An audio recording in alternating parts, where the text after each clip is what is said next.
Welcome, everybody. We'll just start in a few minutes. We'll just let some of our colleagues join in. Thank you.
Good morning, good afternoon, good evening.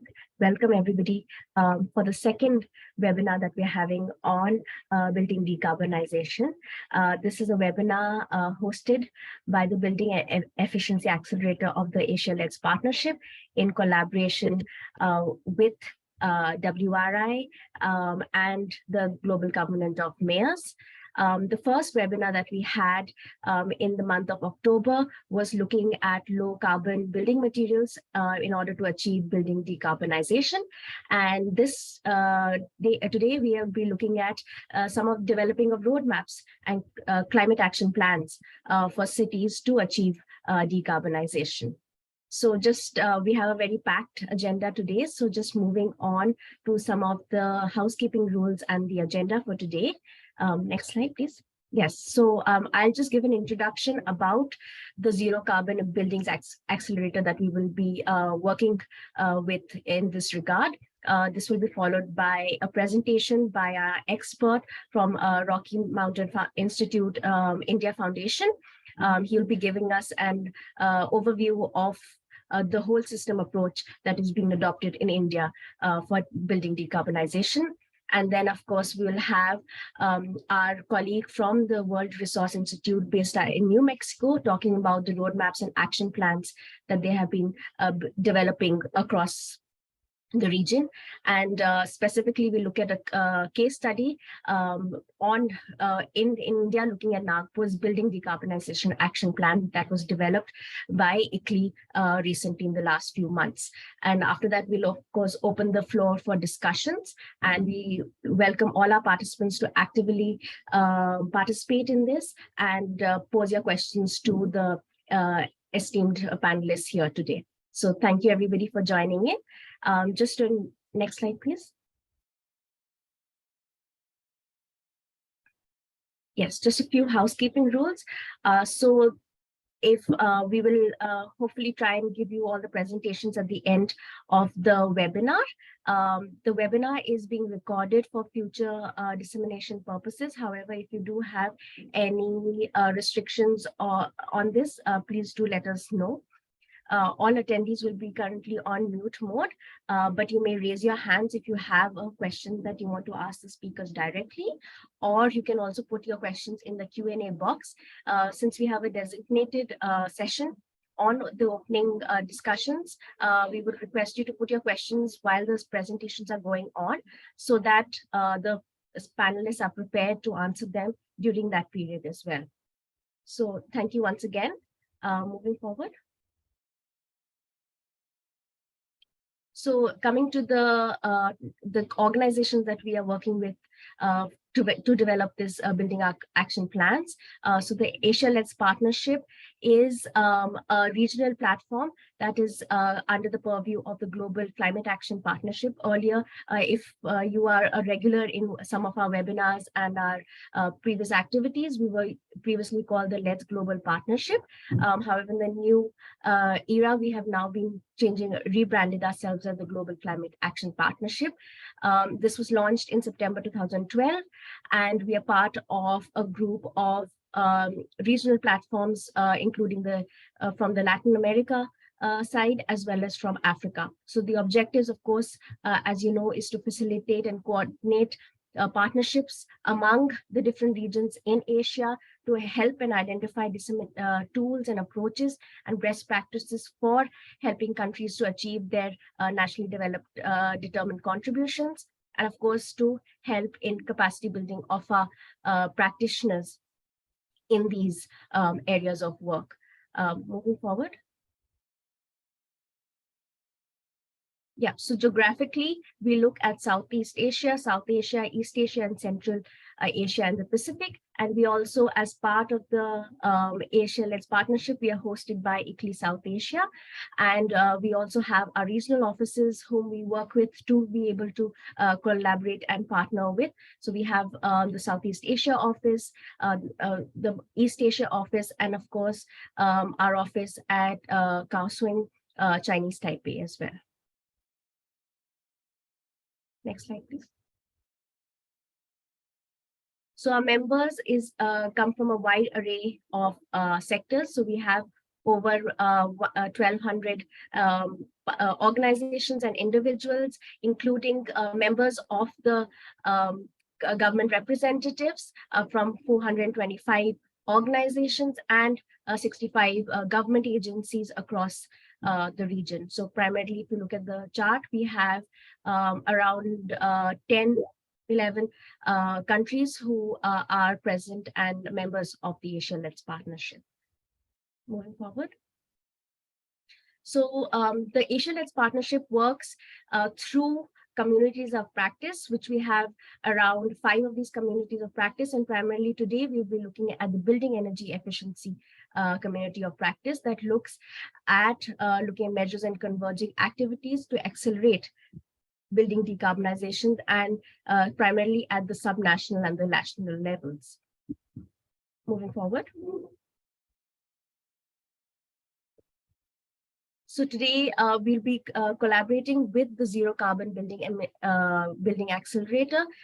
This was under the purview of WRI and led by, so in this we support national and subnational governments in aligning some of their building decarbonization efforts, specifically looking at how to develop roadmaps and action plans. Previously, this work has been done for developing of city action plans in Colombia and Turkey. And recently, as part of ICLEI South Asia, and what we will be presenting today is of a building action plan being developed in the city of Nagpur in India, specifically in the Asia region. Next slide, please. So the components that we work under the ZCBA are, of course, looking at the national commitments and roadmaps. The second stage is subnational strategies and action plans. This is currently what we are looking at for now, and what we have helped in developing for Nagpur. And of course, next year, we'll be looking at providing greater technical assistance and helping cities in pipelining for scaling up in the future. Next slide, please. So again, just coming back to what the building energy efficiency community of practice of the CoP is. So we look at specifically looking at decarbonization of the building sector, and our work primarily is to facilitate and bring together experts and stakeholders in this region to help them in build their capacity, their technical capacity, as well as knowledge enhancements, and to be able to access resources and tools and provide, of course, technical assistance to those who may need it. So if you do have any kind of case studies, any kind of resources that is of value to this community, we would really appreciate your inputs on that. So my colleagues will also put in our details in the chat box where you can send some of these case studies if you wish to disseminate and let others know about it as well. Next slide, please.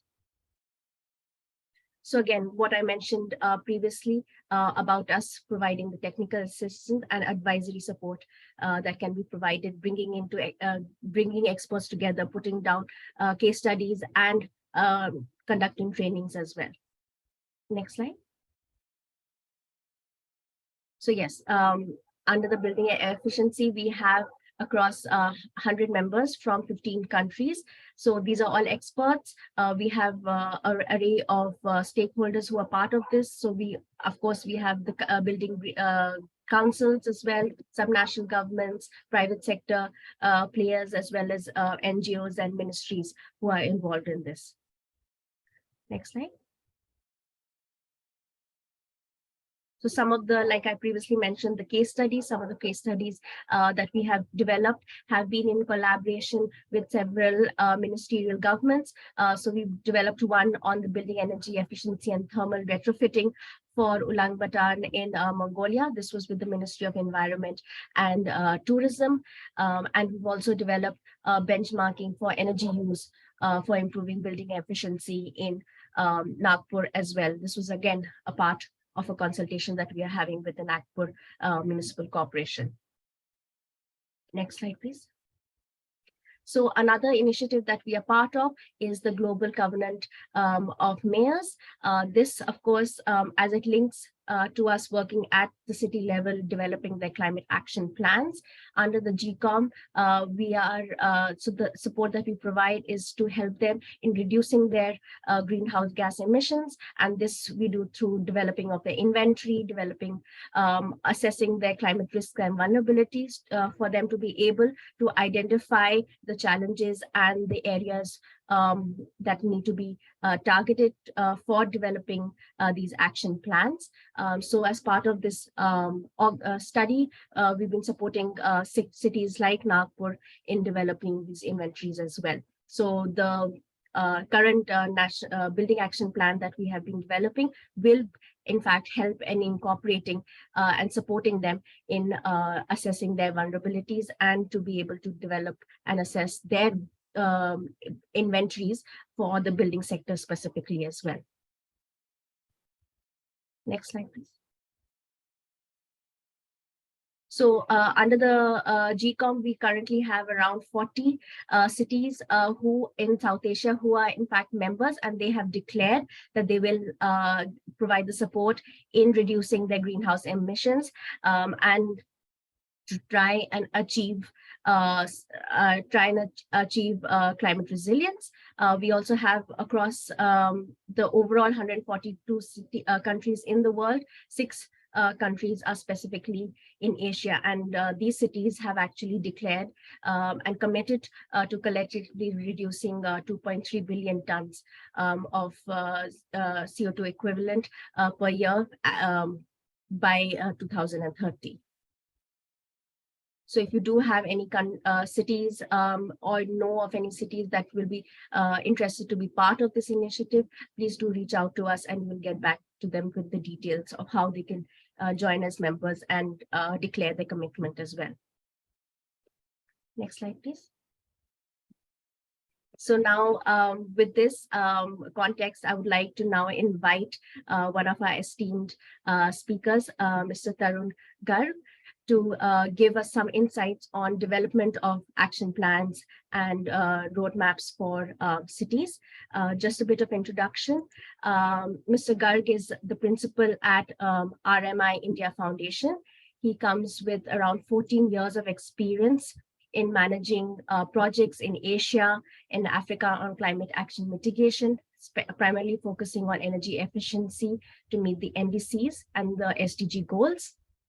He brings deep sector knowledge about the built environment and standard and labeling of appliances, green cooling, agriculture, supply chain, energy access, all coming under the purview of climate action and sustainability. So we welcome you, Mr. Garg, for this platform, and over to you for your presentation. Thank you. Thank you, Pratibha. I hope you can hear me. Yes, we can hear you. Okay. Yeah. Thank you, Ikle. Thank you, Pratibha, for giving this opportunity. So I'm Tarun Garg. We'll take you through the whole system approach to decarbonize India's building sector. And this is a very recently released report, which RMI has done with National Institute of Urban Affairs. And it almost took us 12 to 18 months. And basically what we have done is we have looked at the literature review and we did a lot of consultations. and we did a lot of analysis with the Lawrence Berkeley National Lab, LBNL, as well. Next slide. Just a moment, I'm just struggling. Just a moment. Yeah.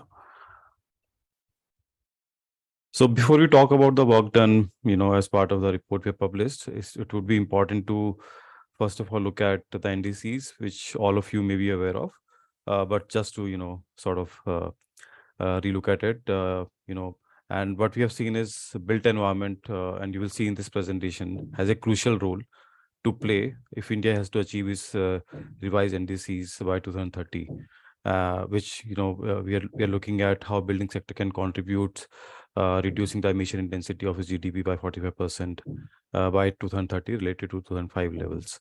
So you will see in this presentation there is a slide talking about that. Next slide. Next. So before we initiate, the discussion work about the work we have done, it would be important for all of us to relook at the challenges, although you may be aware of it, but still, I thought it would be important for us to understand it as well. So building growth is one of those challenges which we have seen, almost 60 to 70% of areas yet to be built. Growing middle class. So we have seen, the demand for air conditioners in buildings. We used to have one AC at home 10 years back. Now almost, if you're living in urban part of India, you would have seen like people are using ACs in most of their bedrooms as well as in living dining room. So that's also indicates the growth in terms of energy, growth in terms of cooling, and definitely the consequences of it on climate change. And one of the biggest barriers, I would say, is I would still say, after working in this sector for a decade, the full value proposition for deep energy efficiency or decarbonization is still unfamiliar or undefined for many stakeholders today, whether it is an owner, builder, investor, policymaker. And what we have seen is, if there is no direction, roadmap, or any I would even say regulation, then we have seen most of the time people default to the past practices, which is not energy efficient, which is not carbon friendly. So that's why the work we have done, we feel it will be really important for decarbonize the built environment. Next slide. This slide shows you, this, I don't know, there's some issue.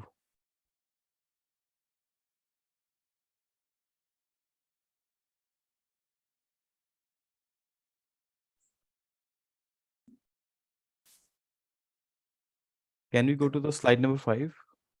Sorry, the previous slide. Yeah, the previous slide. Sorry. Yeah, next one. So this slide talks about, how India building sector energy consumption will increase over the next over the next 10 years by 2030 and then by 2050. So this work has been done in close collaboration with LBNL, which is our partner in this study. And it is being, based on the analysis we have done, India's building sector energy consumption is projected to increase by 1.5x by 2030, taking base as today's level, which is this year, and 3x by 2050. So this is again an indication that we have to really think about the strategies to really decarbonize the built environment, which is not conventional, which is something I would say disruption or some sort of groundbreaking as well. Next slide.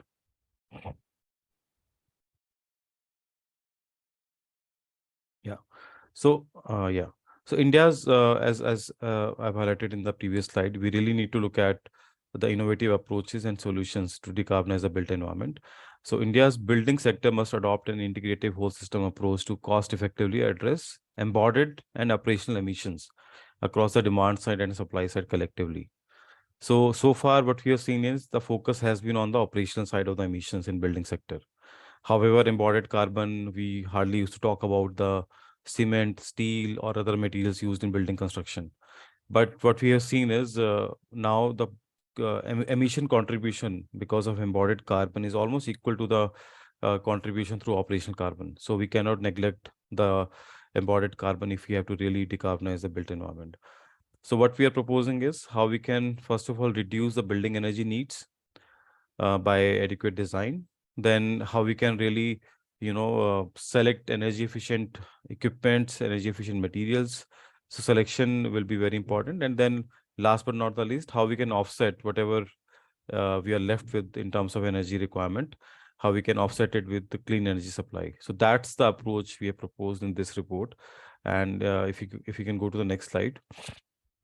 So in this, the sector-wide transition can move more quickly and comprehensively with the help of whole system accelerators, which has been proposed to jumpstart, accelerate, and scale the adoption of low carbon solutions. So this would require deep collaboration with a range of building sector stakeholders, government policymakers, various task forces at national, state, and local levels, and they will have a crucial role to play to really catalyze the transition, and really initiate the accelerators we have proposed in this report and mentioned in this slide as well. So sector leaders can really structure, calibrate, and track the whole system components, which are being shown here, with discrete sub-elements that are measurable and accountable by metrics of initiative. So just to give you an example, if you look at, embodied carbon, and if you look at the word part, we have mentioned the technical solution could be focused around low embodied carbon design and construction. So how we are proposing that could be done is through an accelerator called Embodied Carbon Design Accelerator. And another how strategy which is cross-cutting is, suppose you have identified various strategies to lower down the embodied carbon, but we need to create market for that. So that's why we have mentioned cross-cutting impact accelerators, which talks about corporate commitments, how we can really bring corporates and how we can how we can sort of bring them on board and come up with commitments. Similarly, government, similarly, financial institutions. So in this way, you will find for different embodied carbon, operational carbon, the various accelerators have been proposed for its implementation. Next slide. I think this slide is really important. So whole system approach, the approach we proposed will get to net zero more economically and on the accelerated time frame required to achieve India's ambitions climate goal, capturing the energy leapfrog opportunity. So this is delivered in a holistic and integrated sequence of actions within the building sector sphere of influence. And if you see the sequence of actions start with embodied carbon. So we have 2020 scenario, we have 2050 as reference scenario, where if we don't do anything right now, we will, the growth will be tremendous in terms of energy consumption or CO2 emissions. Now, if we really look at the strategies or the whole system approach we have proposed, we are saying we'll be able to reduce 80% of the emissions by using various strategies as compared to the if we compare it with the scenario where we have not done anything, and the rest of that could be mitigated through various other strategies which are not part of this report. So 80% of the emissions can be easily covered as per the strategies we have proposed in this report. Only 20% something we have to look at, maybe through carbon capture, carbon sink. So those kind of technologies can be explored. Next slide. So in terms of building sector energy consumption, so if we based on the last slide, we have seen like there is a potential of reducing 80% emissions. So 90%, 19% reduction in energy consumption is possible in 2030, and 50% reduction is possible in 2050, based on the recommendation we have proposed. And in terms of can we go to the next slide? We can go to the next slide, slide number 13. Yeah. So this is an important slide. Actually, this is the analysis we have done with National Institute of Urban Affairs. And so this, I would say, is still something we are strengthening it further in consultation with various stakeholders and more deep analysis, sectoral analysis. But this is there in the report. And we have also mentioned that this is indicative number. So what we have seen is building sector, if we really decarbonize the built environment using the strategies we have proposed, we will be able to facilitate 45% carbon emission intensity reduction by 2030. which will really facilitate India's achieving its NDCs. So this, I would say, is the first ever analysis done on a sector contribution towards NDCs. And as I've told you, like we are further strengthening it and in consultation with stakeholders, more energy modeling, looking at more realistic data in terms of GDP, in terms of embodied carbon has been a challenge because in 2005 we did not have any information on embodied carbon, which is the baseline year for emission intensity. So that's why I would say still this number would be strengthened, but based on our initial analysis, 45% can be achieved in terms of reduction.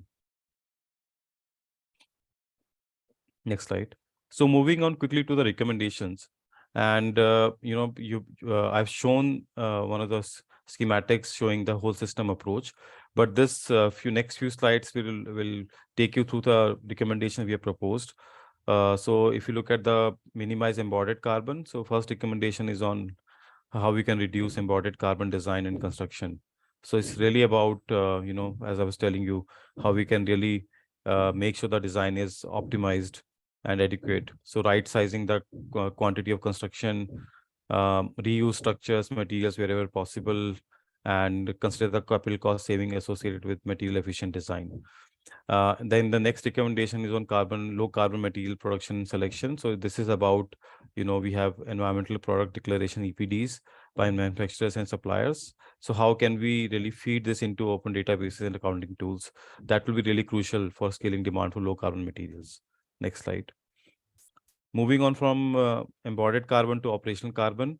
So first recommendation is looking at the urban scale passive solution. So we all have seen the heat waves, the heat stress we get to face every year during the peak summers. So how we can really, take passive solutions which will lower down the heat stress, heat waves at the urban level first.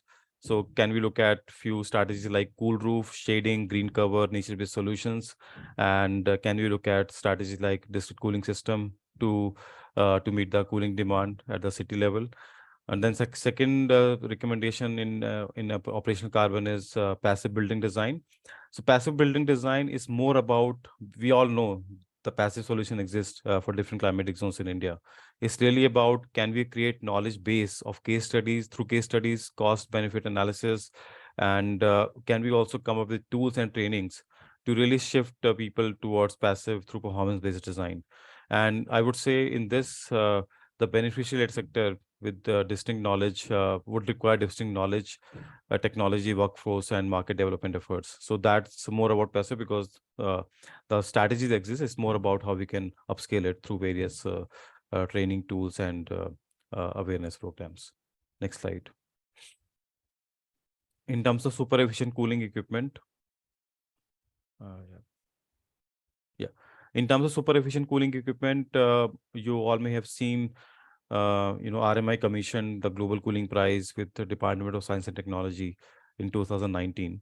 And right now, what we are looking at is how we can really commercialize these ACs. So we are going to develop few test standards for 5x efficient room air conditioner, and followed by the commercialization of these ACs.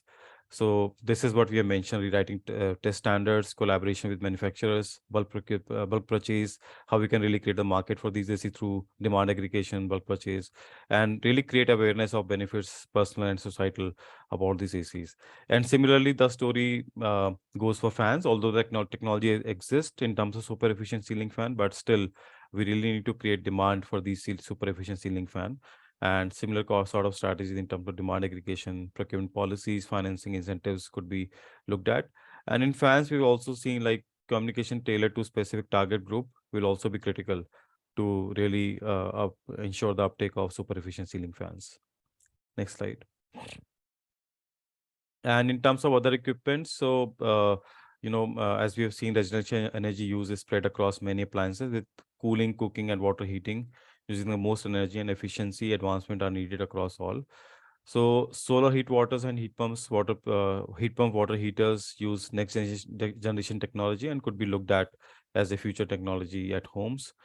And another important thing which I want to highlight is home energy visibility and automation is something which we feel will be very important, and it really offers exciting opportunities to drive behavior change and identify high priority efficiency opportunities for homeowners and program designers. And if we are really thinking about the recently launched Life initiative, then I would say, as we always say, as we all say, what we can't measure, what we can't see is in terms of if we have to really drive any initiative or in terms of awareness, in terms of behavior, we have to make the data visible. So that's why home energy visibility will be critical in this. In case of commercial buildings, codes and rating system, in addition to the building controls, will also be critical for driving the decarbonization. Clean energy. So we have demand flexibility and we have fuel switching. So yeah, I think yeah. Can you go to the next slide? Next one. Yeah. So in terms of demand flexibility, what we are proposing is how we can really create the energy demand to times when renewable energy is higher in the generation mix. So various recommendations have been proposed. I'm not going deep into it considering the time.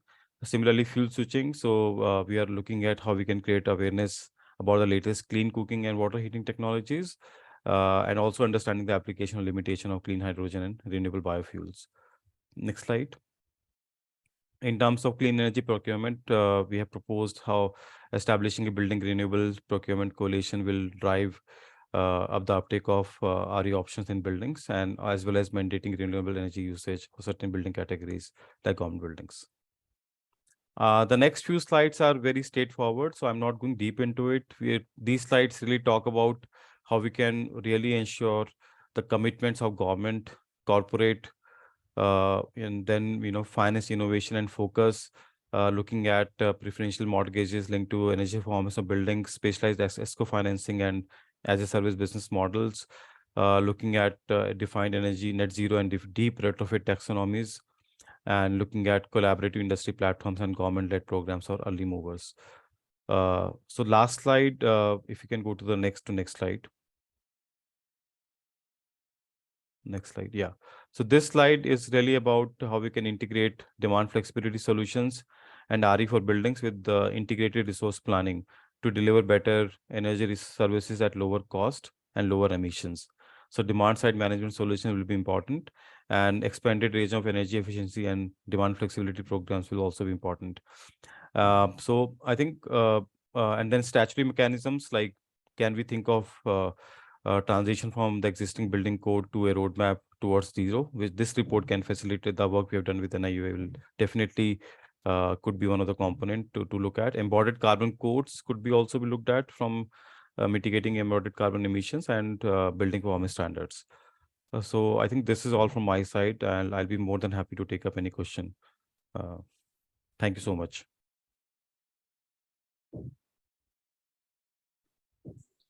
Pratibha, you're on mute. Yeah, sorry. Thank you, Tarun, for your inputs.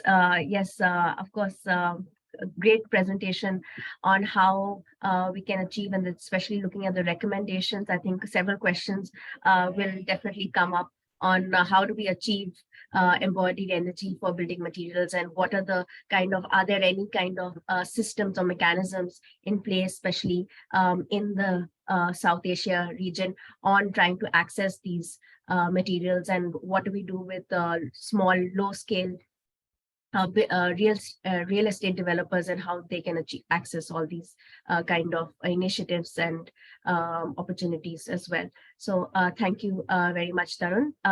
Just moving on, we can also have some of the questions being put into the chat box. We have several at the moment. However, we'll just take these up post some of the other presentations that we have.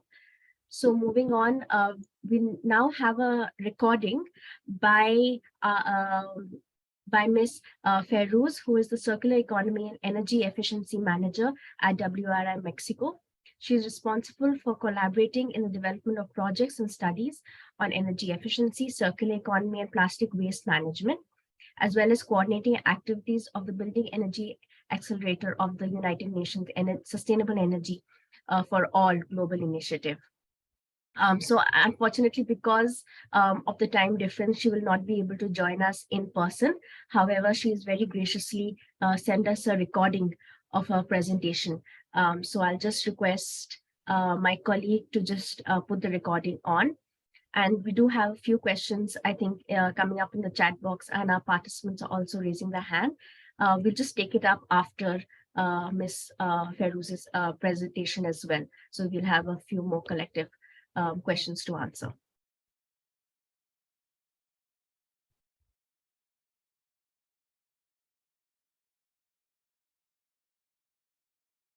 Yeah, just bear with us while we put the recording on.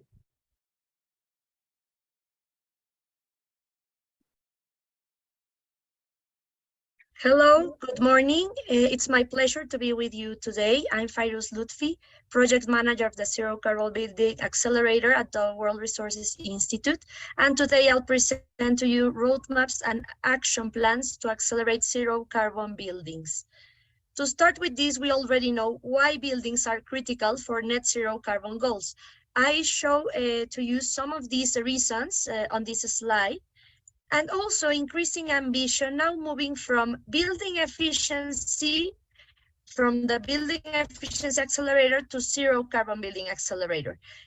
Since 2016, we have started with the BA, then the BA phase 2, and now the CCBA. The goal of the BA is that by 2030 and by 2050, all buildings, new and existing buildings, are highly efficient and zero carbon. To do this, we have 3 commitments: policy, pilot program, and report progress and exchange of experiences. Based on this, I just want to show you how we have been moving from the BA phase 1 from 12 to 37 cities taking action on energy efficiency in 2016 and 2017. Then in 2018 to 2020, the network reached 59 cities and states in 27 countries.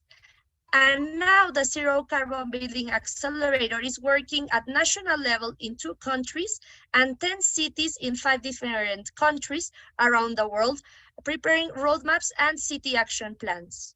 We have 3 main components of the Zero Carbon Building Accelerator. The first component is at national level, around national commitments and roadmap.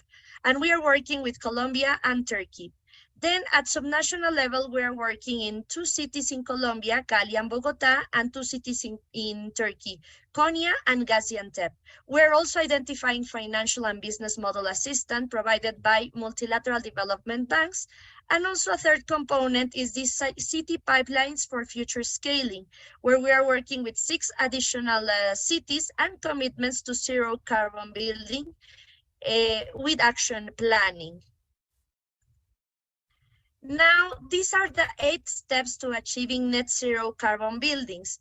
I would like to share with you that we have to start with energy efficiency measures as the first priority.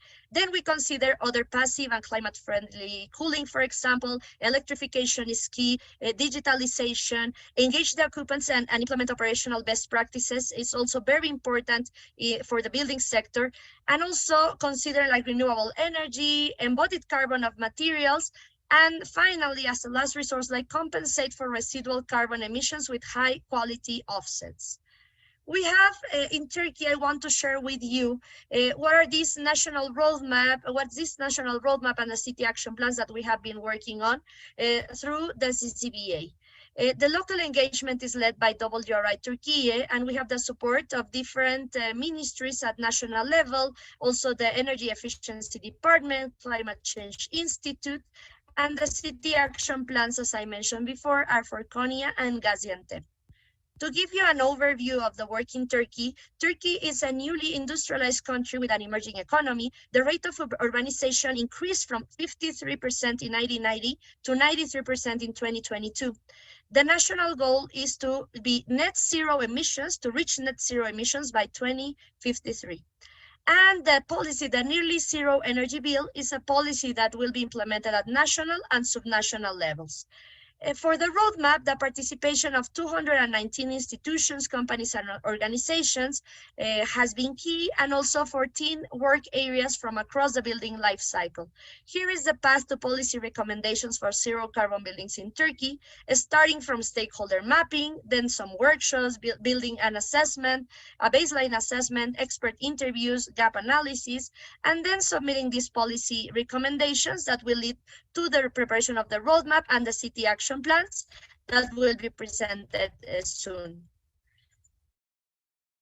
Just to show you some of the work in Turkey of this stakeholder engagement and why it's key in the start and preparation of roadmaps and city action plans at national and subnational level. In the case of Colombia, the local engagement is led by Colombia Green Building Council, and the national roadmap has been developed with Ministry of Housing, City and Territory, the Ministry of Environment and Sustainable Development, National Department of Planning, Ministry of Mines and Energy, local authorities in Bogota and Cali, and along like many other stakeholders, but at national and subnational level and from different sectors across the life cycle of buildings. The roadmap, I'm glad to share with you that it was launched in June 2022. An executive summary in English has been also prepared so it can be shared more broadly with the support of the different stakeholders.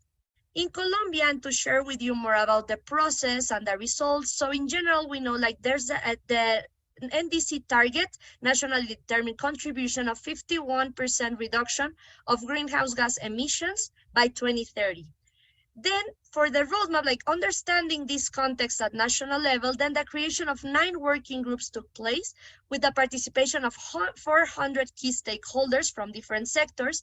67 goals and 175 transformative actions had been prepared as part of this roadmap, and 6 key areas like corporate practices, materials, urban planning, new buildings, existing buildings, and informal settlements.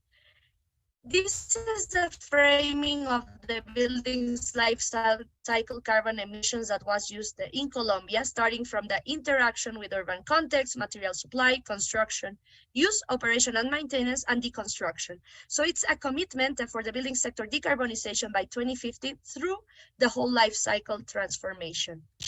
Then here are the steps for stakeholder working groups in the roadmap process. First at national level, then establishing the baseline, identifying like the enabling transformative actions, the development of the roadmap, and the implementation. There were 9 working groups as shown here on building life cycle, enabling actions, and also the local context, which is very important. And just to highlight that the regular engagement with stakeholders is built into the road mapping and action planning processes. Here I want to show with you what's the structure of the roadmap. We can see the stakeholders that took part of the roadmap: national government, local government, companies, chambers of commerce, financial institutions, civil society, guilds in general. And here the 67 goals are to be reached like by 2030, 2040, and 2050.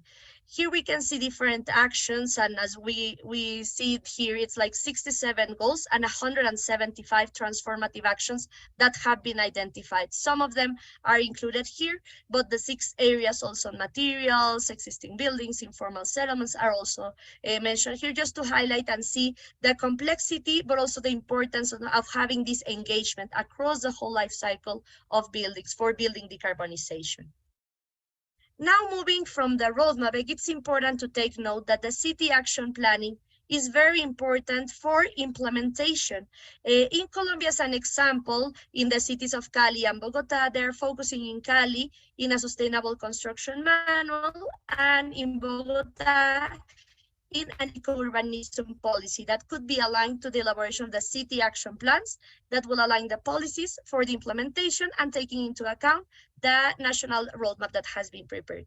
In this network of the Zero Carbon Building Accelerator, we have also been working, as you know, with a Costa Rican city cluster like Kipi Account in Kenya and Nagpur in India. Here are the 6 ZCBA cities that are writing these city action plans aligned with national decarbonization plans and policies.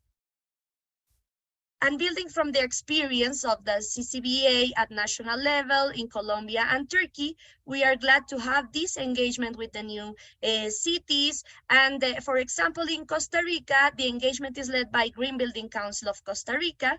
They have been holding working groups. These are 4 cities: Belén, Curridabat, Moravia, and Santana. Each one of them had participated since the Building Efficiency Accelerator, like working in energy efficiency actions.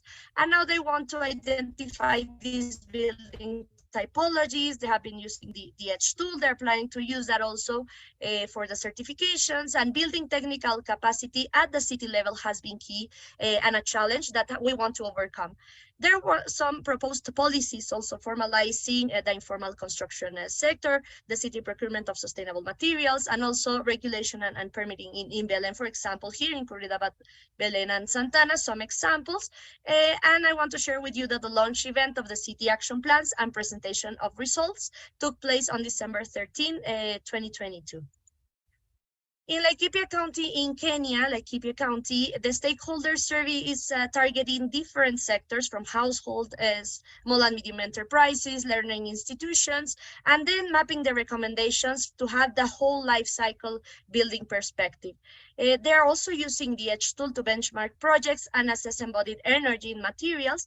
And there are some challenges, as we know, like limited city resources available for data analysis. These challenges, we want to identify them in order to have opportunity in the exchange of experiences within the Zero Carbon Building Accelerator project to learn from each other and have opportunities to overcome these challenges and barriers. And there are some relevant policies and programs that I just want to include here, just to take note of the efforts that are taking place at subnational level in Laikipia County, Kenya. In the case of Nagpur, India, I will not go into detail because we are hearing about Nagpur today, and the engagement is led by ICLEI South Asia. Just wanted to highlight that the key stakeholders have participated in different activities, workshops, webinars, and there are some key challenges that have been identified, understanding the growth consensus and uptake on solar and thermal, but maybe little awareness on materials. But there are some proposed policies that have been identified and shared by ICLEI South Asia, but we will be hearing more today.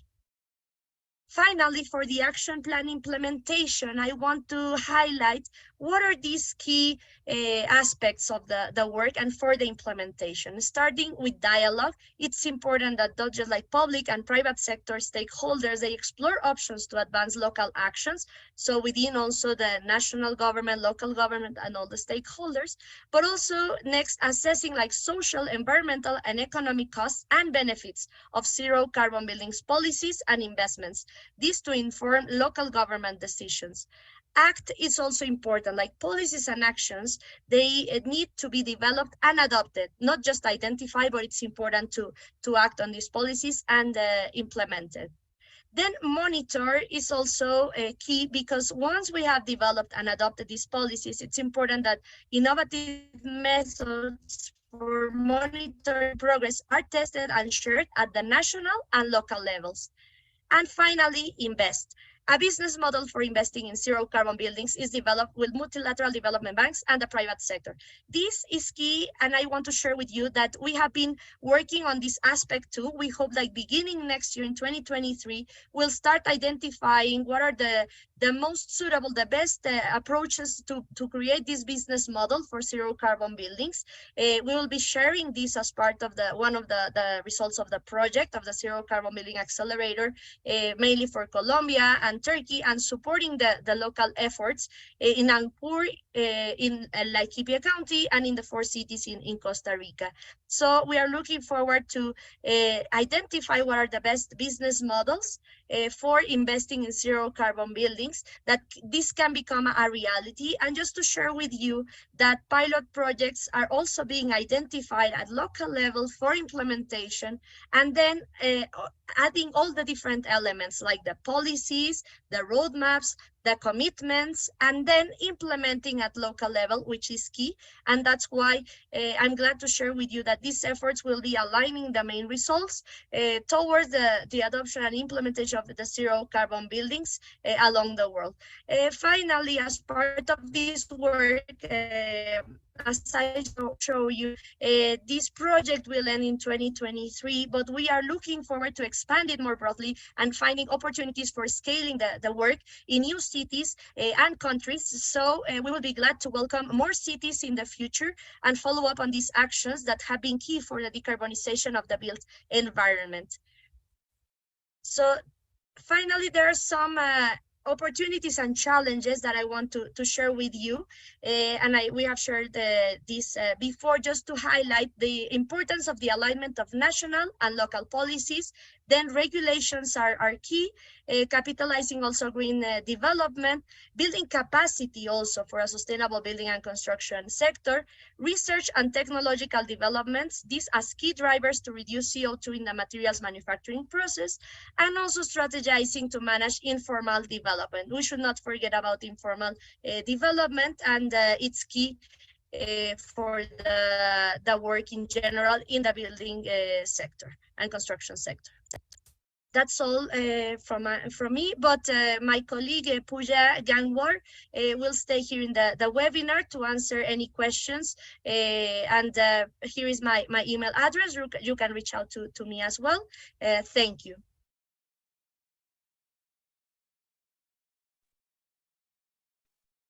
Thank you. It was a wonderful presentation by Ms. Feroz. And as she mentioned previously, we have a colleague from WRI India, Ms. Pooja, who will be with us to answer any questions that the participants may have about the other projects of ZCBA as well. So please do put your questions in the chat box, and your questions will, of course, be answered by her. Thank you once again. Just to now move on to giving us the presentation on the building action plan for Nagpur is my colleague from ICLEI South Asia, Mr. Nikhil Kholse Patil, and he will be giving us the presentation. Over to you, Nikhil. Thank you. Thank you, Pratibha. A very warm welcome to all, and thank you for joining us today. I'll be presenting on the draft action plan, the Zero Carbon Buildings Action Plan that has been prepared for Nagpur City. So just giving an insight and an overview of some of the approach and also some of the key strategies and solutions that have been considered by the city. And then we'll move on to questions. Can we go to the next slide? I'm unfortunately not able to control. Yeah, next slide. So just an overview of Nagpur city. Nagpur is located in the central part of India. It's a city with a population of 2.8 million people. It has a composite climate, and it's characterized by hot summers, especially when the temperature can go as high as 48 degrees centigrade. It's an administrative center and also has a number of institutional activities, and in and around the city, there are a number of industries as well. Next slide. In terms of the building sector profile for Nagpur, so residential and commercial buildings are dominant primarily. Also institutional buildings are dominant as well, given the nature of the city. And in terms of the impact on emissions and electricity consumption, so residential, commercial and institutional buildings make up they contribute to about 55% of the emissions. And similarly, these building typologies also contribute significantly in terms of the electricity consumption.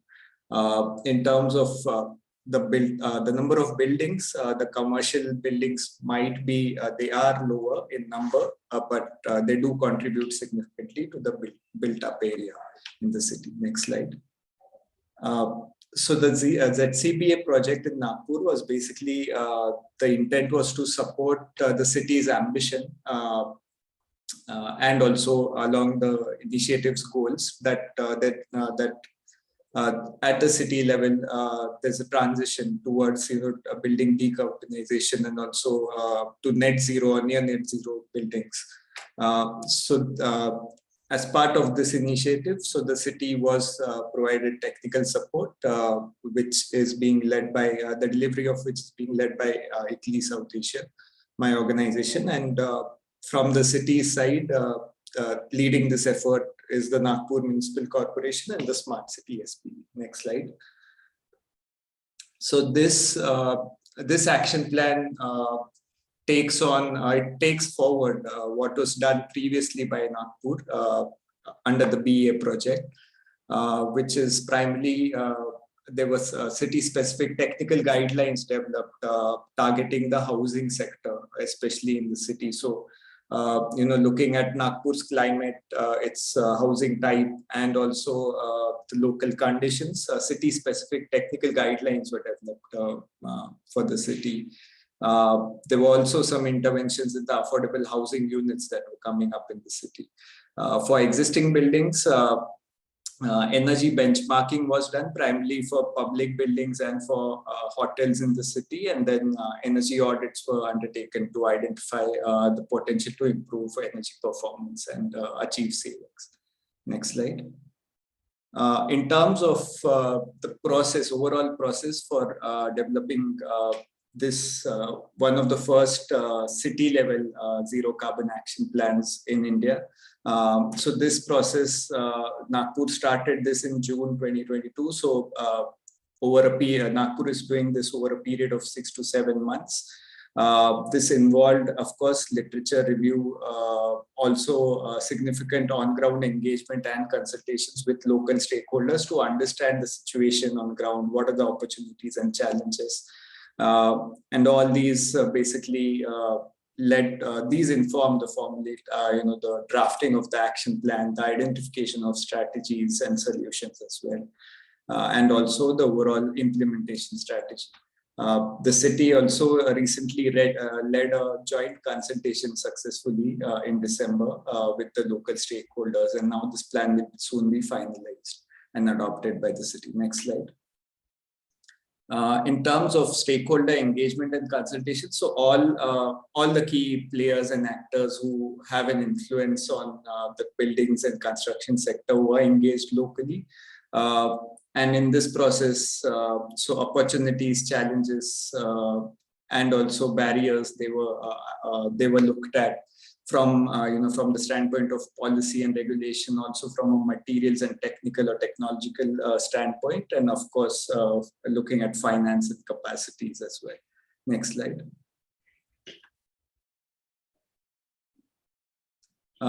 Yeah, some of the key challenges that cropped up was in terms of policy was that there are multiple statutory compliances and guidelines and regulations in place. Then some of the energy codes and green building standards or compliances, these are largely voluntary, not really fully embedded into the local bylaws. Also, I think like Tarun also highlighted that most of the efforts are addressing the operational stage, but the other stages also need to be looked at. There's also limited evidence and sort of knowledge on building materials, especially this was significant and this was highlighted by local stakeholders also in terms of ensuring whatever materials, alternative materials are used to reduce cement use and steel use, these are also structurally robust and certified was important. Of course, there are financial challenges also which were highlighted, and specifically, the lack of financing products and mechanisms which are looking overall, at the entire building as a whole. There are mechanisms for specific elements like solar PV, but for the whole building, there are limited options. And yeah, again, sensitization and skills and skill sets in terms of the workforce was also a challenge that was highlighted. Next slide. So with this, the city basically has come up with a vision which drives the ambition basically and steers this roadmap.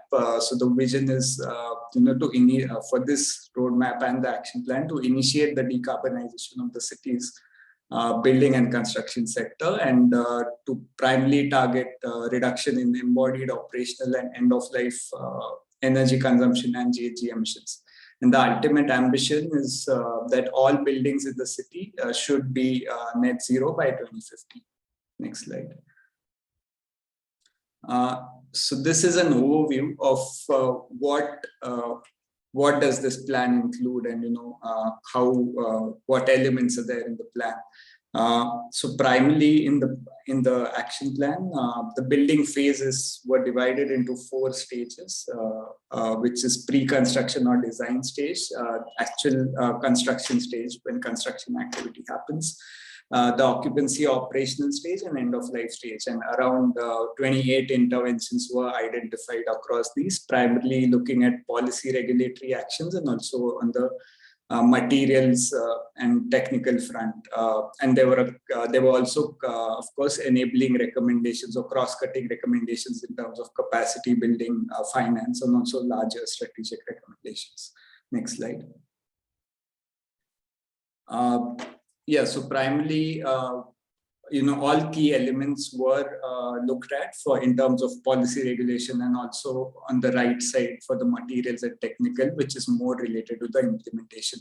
So on policy, for example, any regulatory changes, any mandates, also given the importance of enforcement and monitoring mechanisms, how incentives can enable adoption. All these were looked at. Public procurement policies at large also were tackled or touched upon. The plan also looks at end use or energy use in buildings, how jointly renewable energy efficiency can be addressed. Also low carbon construction techniques and materials, looking at circularity, life cycle analysis. Like Tarun again highlighted, automation and advanced IoT systems, and of course, to implement solutions on ground to demonstrate benefits and the technologies as well. Next slide. So now I'll just be giving an overview of some of the strategies across these stages. So first we'll look at the design stage. Next slide. So what you see on the slide is the policy and regulatory interventions which have been identified by the city, and then some specific actions related to that. So a key point is, incorporating guidelines and energy codes into the local building regulations, really at the local level, making sure that you have provisions and conditions which can enable the transition to decarbonized and net zero buildings. So Nagpur already, like I highlighted, it has its own guidelines for homes, and there are other codes like the ECBC for residential and commercial buildings as well, which need to be incorporated. Also, another key point is to design building envelope really, and where significant savings can again be achieved, and also material reduction can be achieved. So to look at this aspect as well. Another key point was how incentives and benefits can be provided for green building pre-certification. So giving us providing assistance on pre-certification fees, any benefits in terms of taxation and so on, and particularly focusing on buildings which are not really coming under the purview of the ECBC or the ECBC residential as well. Another key point was how life cycle considerations can be looked at in the choice of how materials are chosen, how sort of choices are made for design of buildings as well, and then to develop simplified guidance around this as well in the long term. Next slide. So for each intervention, targets and how the intervention should be implemented has then been identified in the short, medium, and long term. So specifically, looking at, for example, inclusion of various codes and guidelines. So this is, of course, important, and I have another slide on this. And in the long term, then all the provisions which are there and the measures and criteria in these guidelines and in the local DCR themselves would need to be updated and sort of made forward-looking measures would need to come in if by 2050 the city desires to achieve net zero buildings. Next slide. In terms of incorporation of various codes and standards into the local sort of building approval process. It's important for the city themselves to map really at what point in the process these can come in. At least if guidelines are not fully adopted, specific conditions and provisions and criteria can definitely come in, and the city is best able to define at what point what sort of checks and balances should come. Next slide. There are also a number of incentives that are there already for green buildings across Indian states. So these range from additional density bonuses in terms of floor area ratio, FSI benefits, also exemption in taxes and so on. Assistance towards building certification also is there. And specifically in the case of Gujarat also, there are incentives targeted towards a particular type of subtype of building. For example, looking at hotel and wellness resorts. Next slide. Now, looking at the next sort of interventions in the design stage still. So looking at materials and technical interventions. So again, looking at solutions and materials which really can reduce the use of cement and steel is important. So various alternative materials, how they can be incorporated has been, or what measures should be incorporated again has been identified under this action plan for this particular stage. And where possible, at least precast and prefabricated components can be used. This has implications, of course, on the environmental impact and also wastage as well. And from in terms of timelines also, it can help speed up the construction pace. Also, I think something that Tarun again highlighted was how buildings are designed themselves to have passive cooling and to use natural ventilation and cooling as much as possible. Another key point is how, because we are talking about net zero, so how buildings can be designed to accommodate and maximize the rooftops solar potential. So how rooftops themselves can be designed so that rooftop PV systems can be installed and the potential can be maximized, and how mechanisms like open access can be looked at to offset, to sort of go beyond the building's requirement itself, and to also address constraints that might be there in terms of on-site installation. Another key point is, conserving green spaces, ensuring that there's sufficient green cover, and also looking at permeability of surfaces as well. Next slide. Now coming to the construction stage. Next slide. So here there have been 5 sort of interventions which have been identified. One is looking at what protocols can tackle all the impacts and emissions, especially pollution from construction activity itself.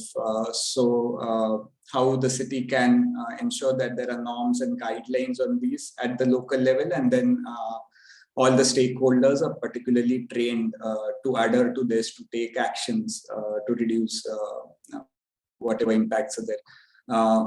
Another key point that again came from stakeholders was the need to promote health and well-being of construction workers themselves, and also looking at specific interventions from a gender aspect and children-specific interventions as well. A key point, I think, also in terms of, again, how do you look at substitutes, where you can look at industrial and agricultural byproducts which can come in, which can be used in concrete mixes, and thereby reduce the footprint and embodied emissions as well to an extent. Another key point was again also something that a few builders or developers in Nagpur are doing, during the construction activity itself, they're using on-site solar PV systems. So again, this is a suggestion that is useful and definitely can be implemented, and also energy efficiency and e-mobility can be looked at again to reduce the impact and energy use and footprint of these activities. Next slide.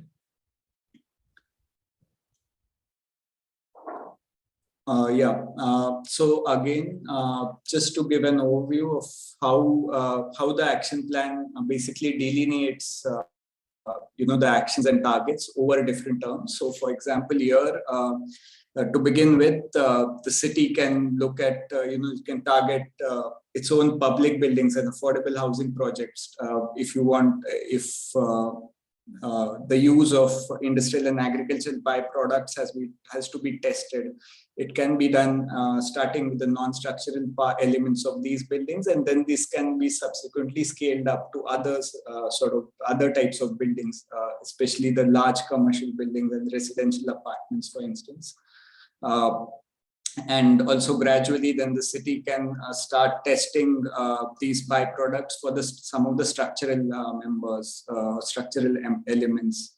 And in the long term, of course, the use of these byproducts would then be expanded to cover all the sort of buildings and also to address structural as well as non-structural members. Next slide.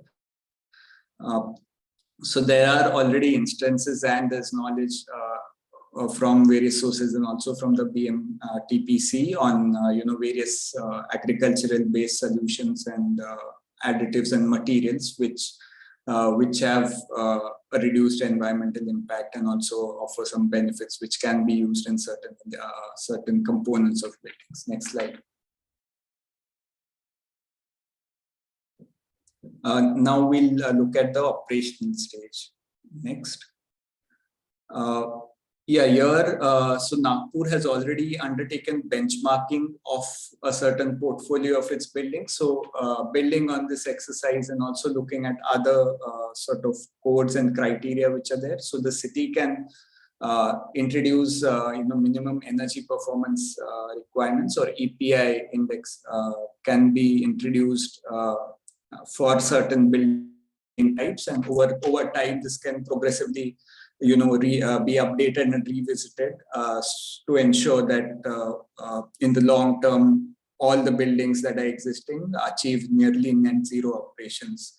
There is also a need to promote green certification of the existing buildings themselves, and there are again various mechanisms and certification provisions which are available through agencies as well, which can be taken up. And there is a need also to establish incentive mechanisms, which can really help ensure deep energy retrofits that are needed to address energy use. Also, there is guidance needed on, especially a lot has been done in terms of operational energy or end use, but what can be done again in terms of the building envelope of existing buildings. So again, this information is already there in Nagpur's guidelines which have been prepared, and these can be promoted and sort of incentivized as well and mandated to an extent. A key point was also to address especially the common utilities in buildings. And again, here, if the city can prepare and notify a list of minimum requirements and also guidance around having super efficient equipment, and especially for the common utilities, and if that can be linked through the building to the building permission and approval process. Next slide. In terms of the materials and technical interventions for the operational stage, I think a key point again is that Nagpur expands its benchmarking program. So this is gradually expanded to include additional typology of building and also to cover the overall building stock of the city gradually until 2050. There's also a need to establish, like I said, energy renovation programs or retrofit program is important, given the rate of renovation that we typically see in existing buildings is really less than 5%. So this is an important action to enable the transition as well. Given Nagpur's climate and the hot summers, again, cooling and urban heat, of course, needs to be looked at also from a city development perspective. So, if the city can again promote cool roofs and surfaces and have a program around this where such solutions are promoted, and also they are notified, their guidelines notified for use of such solutions as well in buildings. Another key point is again, for existing buildings, if the rooftop solar potential can be maximized through mapping the rooftops to ensure that the city is aware and has information on how much and where solar rooftop can be installed. And then again, like Tarun highlighted, if demand aggregation mechanisms or RESCO models again can be used to facilitate large scale uptake. Next slide.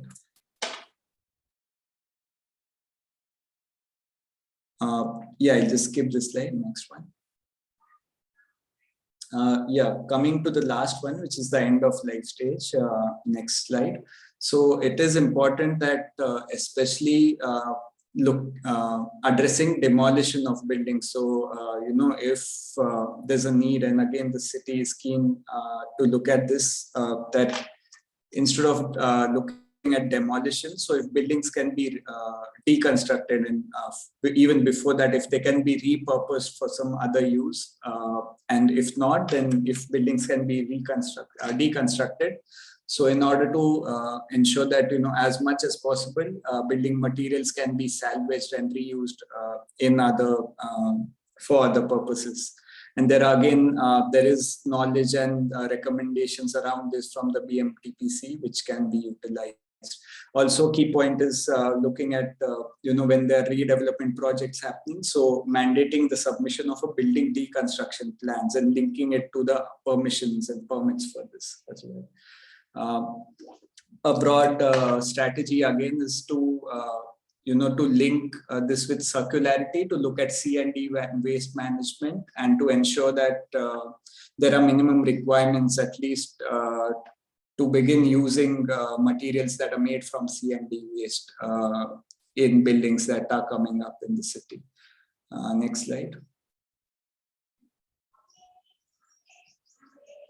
Yeah, some of the cross-cutting interventions. So I just highlight a few in terms of capacity building. So sensitization and awareness is important, of course, across the community for building owners and so on.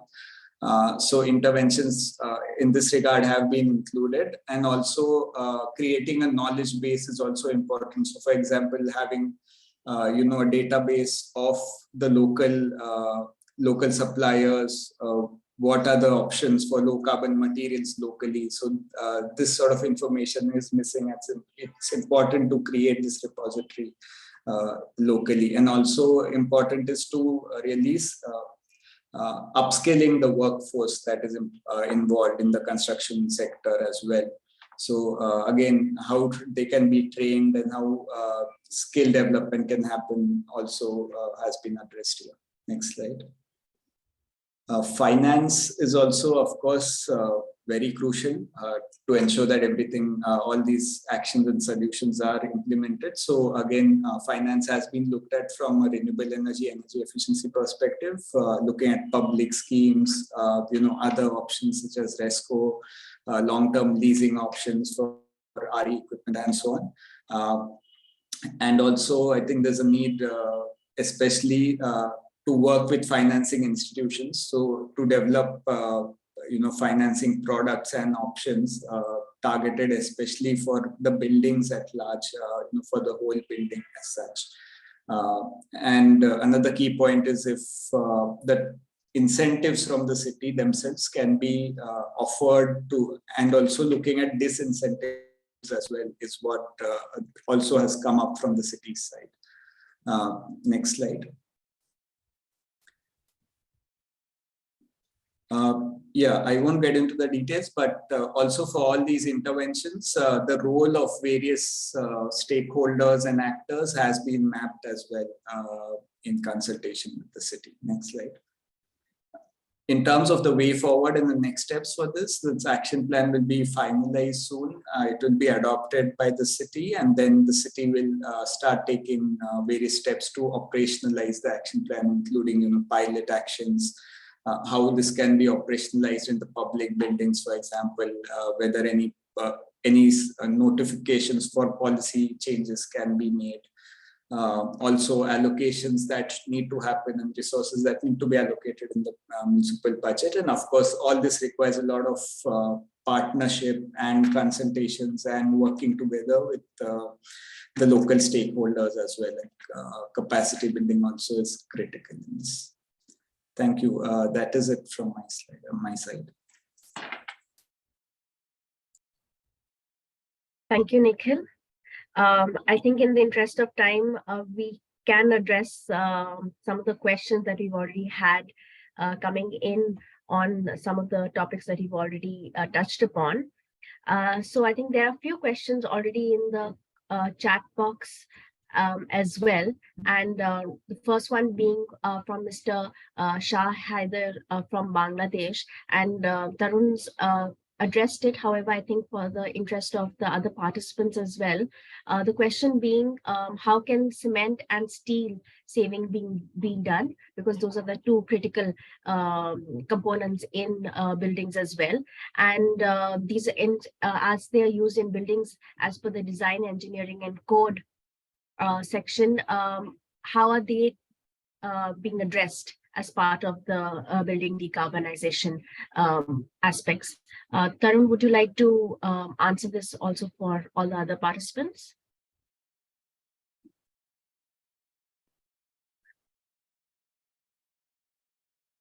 Sure, I can do that.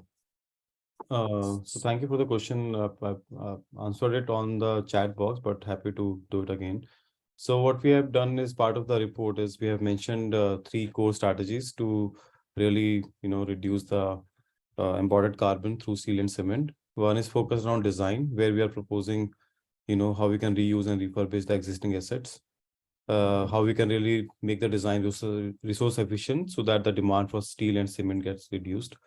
And circularity and demolition, with demolition and reuse in mind, can also be looked at, as well as how we can really limit the low carbon intensive materials. So these are the few strategies under design. Then under procurement, how we can really ensure, the use of local materials. And I know it's a challenge. If you're looking at different parts of India, Maharashtra, the materials could be different. Gujarat, it could be entirely different. But I think, as Nikhil has mentioned in the work you have done in Nagpur, I think similar sort of studies could be taken up from embodied carbon perspective at the city level or at the state level. Then low carbon alternatives, whatever is available, and as well as, how the topic which I was also alluding to while discussing the whole system approach was how we can really think about materials which are carbon storage, which can store the carbon, as well as, could be carbon negative as well, especially timber. So that could be explored. And in terms of operations, we have proposed use of high recycled content materials, how we can really minimize the waste, how we can promote recycling of C&D waste, something highlighted by Nikhil as well. And, reuse and repurpose the structure for second life, something which I think only a few projects do in India. So these are the basic strategies to, having said that, I think it's not, I would say, straightforward. So RMI currently is working with Lodha developer, which is the largest real estate developer in India. And what we are looking at is how we can really, reduce the embodied carbon. And one of the biggest challenges we have found is in developers community, there's a tendency to use My1 concrete, really due to the speed and scale, not due to another reason. That's not because of cost or not because of awareness, but it's really because of the speed and scale. So that's a challenge we are trying to address through various other options without impacting their speed and scale. Yeah. Interesting. I think another question which comes subsequently is that how are large building sector corporations or real estate developers able to help possibly the small scale industries? Because as you know, of course, we have, you mentioned Lodha, and then we have Mahindra, etc., Lifespace, that have been working, looking at low carbon building materials. But those are, of course, from large major projects. But in the small cities, we have only local developers who are working on this. So are there any kind of initiatives or any work being done where you are able to get both these parties on board to look at decarbonization of building materials as well as the overall operational perspective of it? You're asking about how developers can work with small local Yes, players. yes, yeah. Yeah, so I think there are 2-3 strategies. I would say nothing straightforward again. Buildings looks to be simple, but it's not that simple when you look at the carbon mitigation. So what we are effectively looking at is, suppose if I'm just taking another example of Lodha, suppose Lodha is working in Mumbai. So we are trying to establish is the supply chain of the materials which Lodha is consuming. What is the source of it? And if at all, if you have to introduce low carbon materials, then who are those players in that particular city or in that particular state? And think about, first of all, understanding the materials they have, the technologies they have from embodied carbon and emission perspective. Then understand, whether we have the testing infrastructure really to test the performance of these materials. And if everything is available, then the next step will be, really to ensure the uptake of these materials. So first, definitely through the work we are doing with Lodha, and then how we can really create, first of all, at the state level, some sort of, I'm just drawing analogy with the work we have done in US, where we have come up with the state regulations around embodied carbon.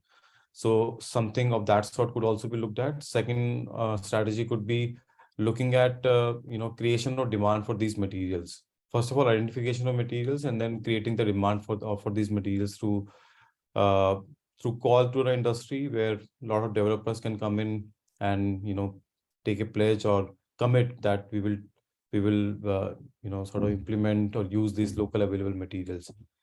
So I think these are few strategies that comes to my mind when we're talking about, and last but not the least, is also very important, and there we have National Skill Council of India, how we can really train and upskill the capacity of building trade workers who are actually going to commission the buildings or construct the buildings. So there also the role of local small players, NGOs at the ground level will become very important. Yeah, over to you. Great, thank you. Yes, I think if we do have among the participants, if you have any questions or in fact initiatives, some of you might be even working in this sector and might have more ground level information on this, please do reach out to us. You may raise your hands or just indicate in the question or the chat box that there are some examples that you might like to share. So please do that. In the meanwhile, I think there's another question on how, since we've spoken about local governments also being the front runners in supporting decarbonization of buildings in the specific cities. Nikhil, there's a question also on what are the needed steps that the local government can take for developing these action plans? Yeah, thank you. Yeah, I think this is a key question, and just to kickstart the process, like it was also highlighted in the last slide, but so local governments do need to start addressing this where they have immediate control to begin with, which is the public buildings and also social housing or affordable housing. There's a lot of work also happening in various Indian cities, and there's a larger program also in the PMAY scheme where innovative construction techniques and materials are being integrated.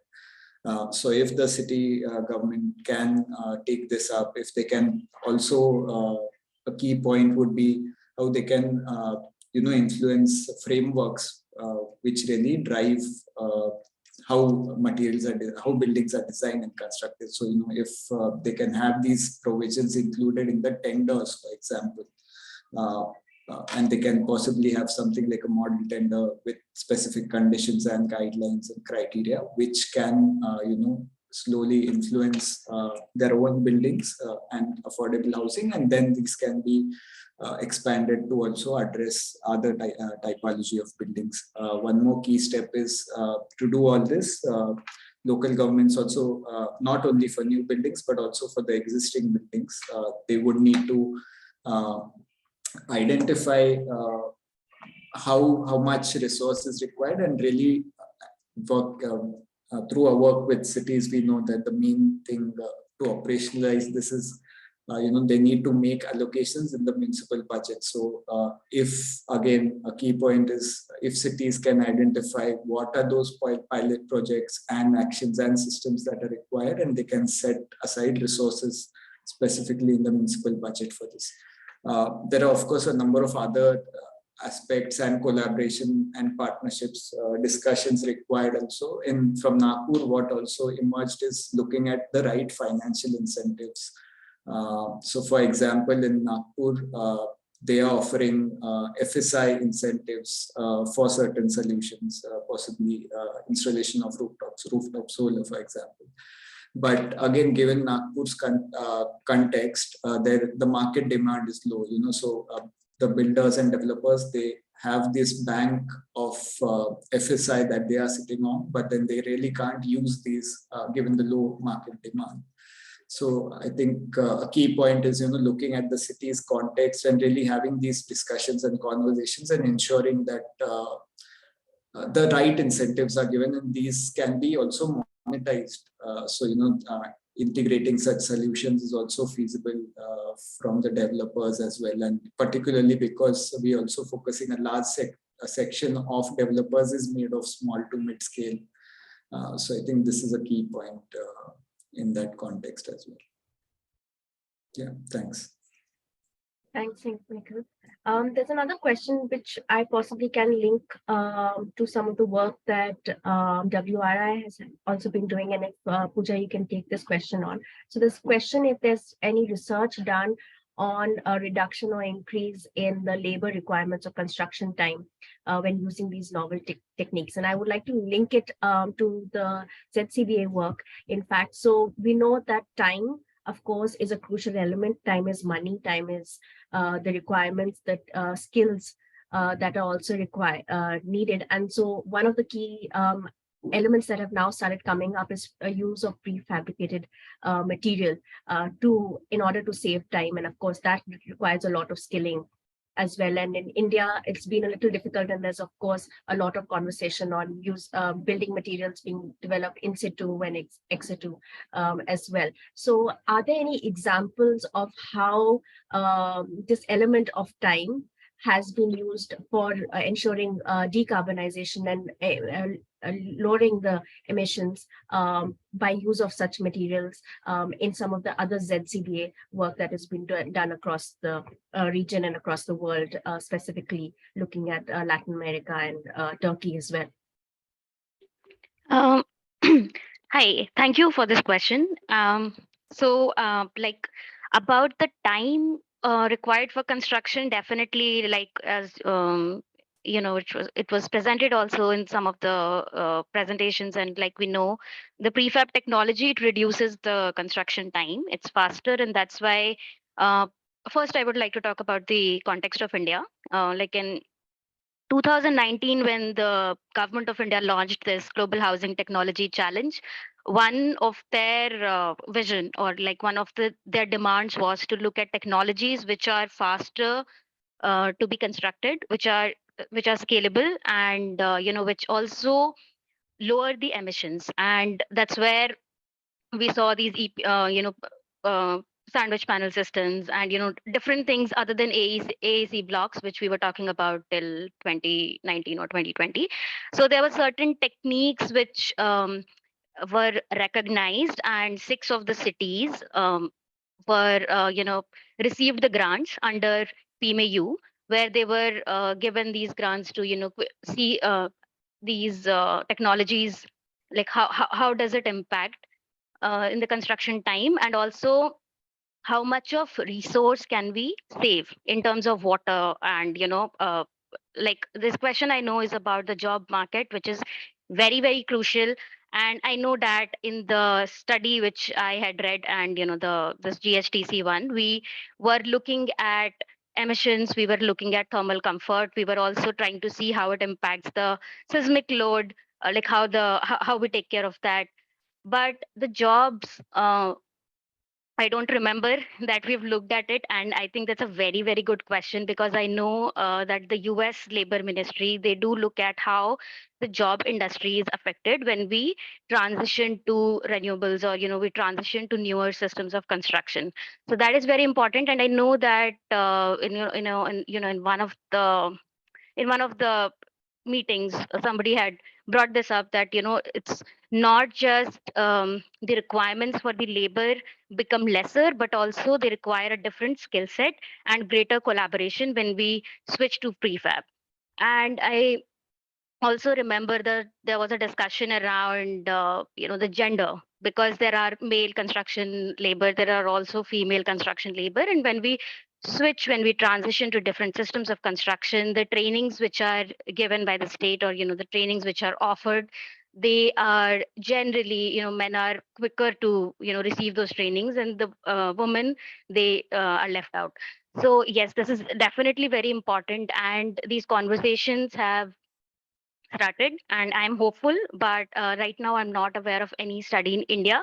But I know in US and Mexico, there, yes, the labor industry do look at, how the job market is affected, and how many people might lose their job, and how can we, train those people, and keep a balance, keep this social security and social protection intact.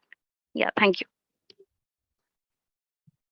Thanks, Pooja, and thanks. I think it partly answers it and partly gives us an opportunity to delve more into these topics and actually look at the current work that is being done and what we can do forward as well. So thank you for answering that.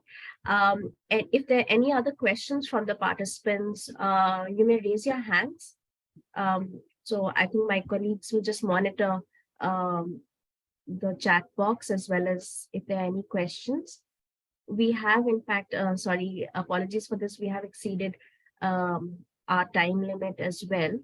But if you don't have any immediate questions, you may also, we will also put in the informations of the panelists as well. So you may ask the questions directly to them at a later stage as well.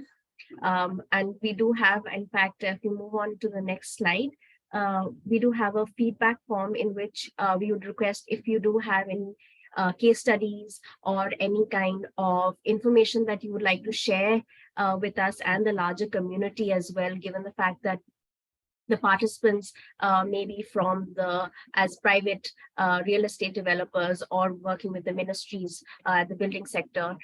So please do reach out to us so that we can disseminate some of the information at a larger scale as well.